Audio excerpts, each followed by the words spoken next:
The United Kingdom is in a time of profound sadness.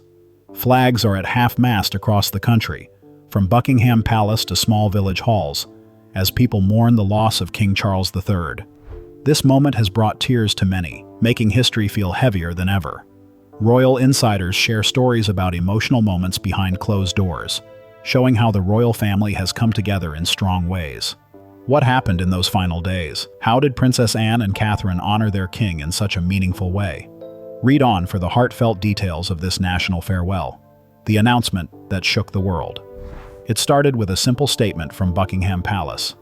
On that day in early July 2025, the world learned that King Charles III had passed away after fighting illness. This announcement led to Operation Menai Bridge, the plan for the monarch's death. The nation entered a time of mourning that would last until the end of the state funeral, expected to take about 9 to 10 days. This timeline was similar to the one for his mother's farewell. People gathered outside palaces, laying flowers and lighting candles, their faces showing disbelief and sadness. Television broadcasts replayed images of the king's life, from his coronation to his efforts for the environment, reminding everyone of the man behind the crown. The loss of King Charles was deeply felt within the royal family. King William V, who recently took the throne, faced the challenge of being both a grieving son and a strong leader. He gathered his siblings and children to share memories of their father's humor and dedication, a poignant moment that underscored the unity and strength of the royal family. One source near the palace reported that William's voice broke as he remembered his father's strong sense of duty, a trait he now embodies. The country entered a mourning period, with events paused or adjusted, sports honoring the king with moments of silence, and everyday life feeling more subdued. These small acts of respect united the nation, turning personal loss into shared remembrance. As the days passed, attention turned to the funeral preparations, revealing family dynamics unexpectedly. At Windsor Castle and Balmoral, the royal family dealt with their grief while under public watch. King Charles's death was not only a state loss, it was a family tragedy that strengthened their bonds. Princess Anne, known for her practical approach, strongly supported her brother, as she had during Queen Elizabeth II's final days. She remained by his side during his last moments, offering steadfast support. Catherine, the Princess of Wales, managed her feelings while caring for her young children, explaining the loss gently and preparing them for their future public roles. Emotional moments were every day. One touching scene involved King William and Princess Anne looking through old family photos late into the night, sharing laughter and tears as they recalled Charles's quirky habits, like his love for organic gardening. These personal moments of grief humanized the royal family, making them relatable to the audience. Catherine's influence was significant as she organized quiet family gatherings, giving everyone space to grieve. Her recent health issues made her understanding more powerful, reminding the family of how fragile life can be. These private moments showed that mourning brings out the human side of royalty. They are not just public figures, but parents, siblings, and loved ones facing the same heartaches as anyone else. As preparations continued, the family's unity became clear, setting the stage for public ceremonies where Anne and Catherine would take center stage. Princess Anne, the pillar of strength. Princess Anne has always worked hard for the royal family. During this time of national mourning, her role was crucial. She previously participated in Queen Elizabeth II's funeral, becoming the first female royal to walk behind the coffin. She led King Charles's procession alongside Catherine, showing her brother's trust. Anne marched with grace and strength, dressed in her naval uniform, a reminder of her honorary ranks. She has a special bond with Charles, built on shared experiences and respect for duty. Insiders say Anne often lightened his mood with her dry humor, similar to their late father, Prince Philip. She took charge of family arrangements during mourning, ensuring traditions were followed quietly. One significant moment was when she stood vigil at the king's lying in state, echoing the vigil of the princes. This moment deeply impressed onlookers, showing her resilience. Anne transformed from the overlooked sibling into a key figure during royal crises, demonstrating how grief can bring forward those who quietly serve. Her leadership in the procession was more than a formality. It was a heartfelt tribute, showing that true strength shines in times of loss. Catherine, grace under pressure. Catherine, Princess of Wales, has embraced her role with grace. During King Charles's funeral, she stood out as a strong presence. Instead of riding in a carriage like tradition suggests, she walked in the procession alongside Princess Anne, showing her growing importance in the royal family. Her calm demeanor provided comfort to the nation during a time of sadness. Wearing a black outfit with a veil that followed mourning traditions, Catherine walked confidently, reflecting her experiences. She shared a close relationship with King Charles, who often praised her for stabilizing William. In private, she also noted his affectionate moments with her children, bringing smiles during a difficult time.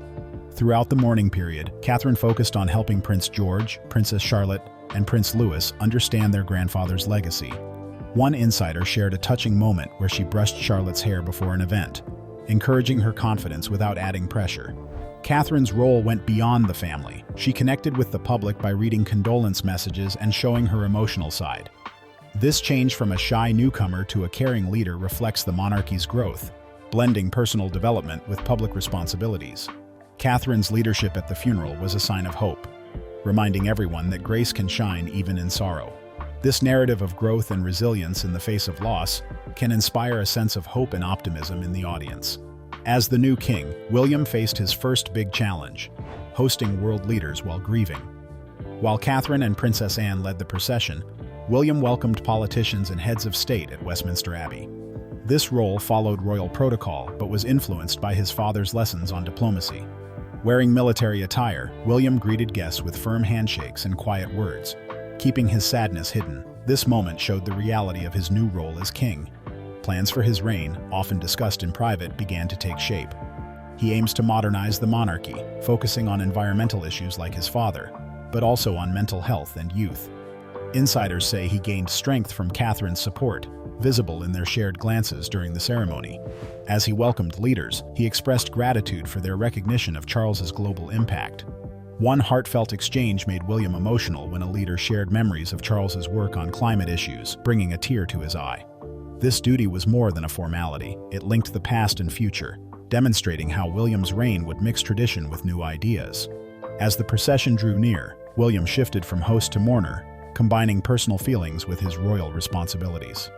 The heart of the procession, tradition and emotion. The funeral procession was a significant part of the national mourning, combining tradition with deep emotion. It started at the Palace of Westminster, where King Charles III's coffin rested on a historic state gun carriage. Covered with the royal standard and adorned with the imperial state crown, the carriage was pulled by 98 Royal Navy sailors. Princess Anne and Catherine led the procession, showcasing the increasing role of women in royal events. King William followed, showing strength and sadness, accompanied by his siblings and children who supported one another during this difficult time. As they moved through London, large crowds lined the streets, their silence occasionally interrupted by distant sounds of Big Ben. The route passed several places dear to King Charles, including Westminster Abbey and the Cenotaph, a tribute to fallen heroes. They continued through Whitehall, reaching Horse Guards Parade and finally Buckingham Palace, a site rich with family memories. Anne and Catherine provided emotional support at each stop, representing strength through shared sorrow. At Wellington Arch, tension grew as the honor guard moved the coffin to the hearse, marked by a royal salute and the national anthem. This began the journey to Windsor, where the hearse traveled along Albert Road and the Long Walk, surrounded by gardens King Charles loved. The royal family gathered at Windsor Castle, where the sound of minute guns and the Sebastopol bell deepened the collective grief.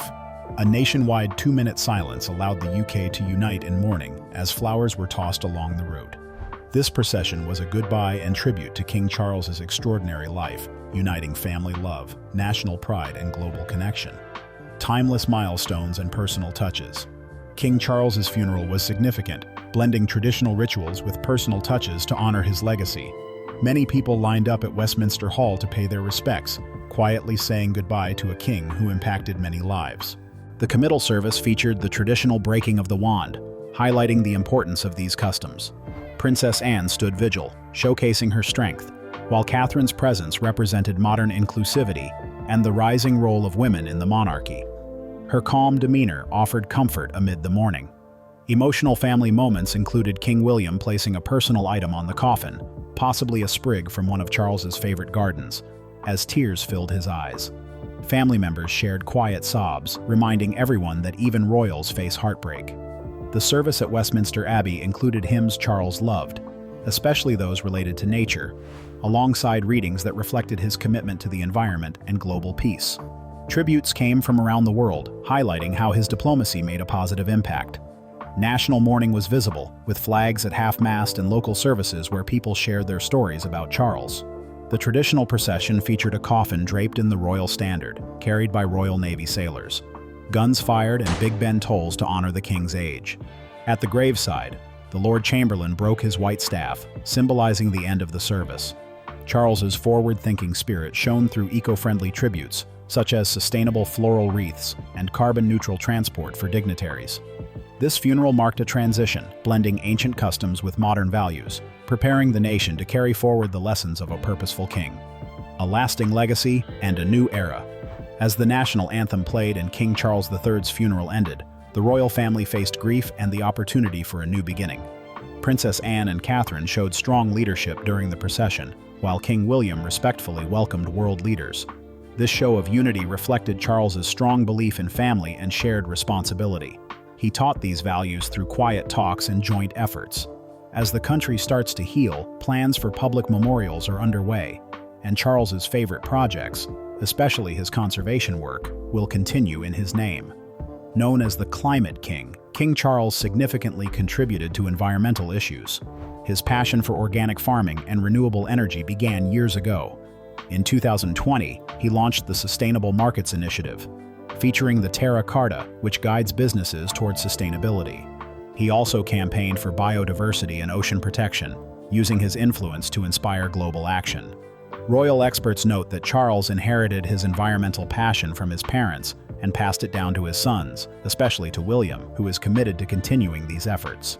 Charles saw the planet's vulnerability and encouraged action, often ahead of his time.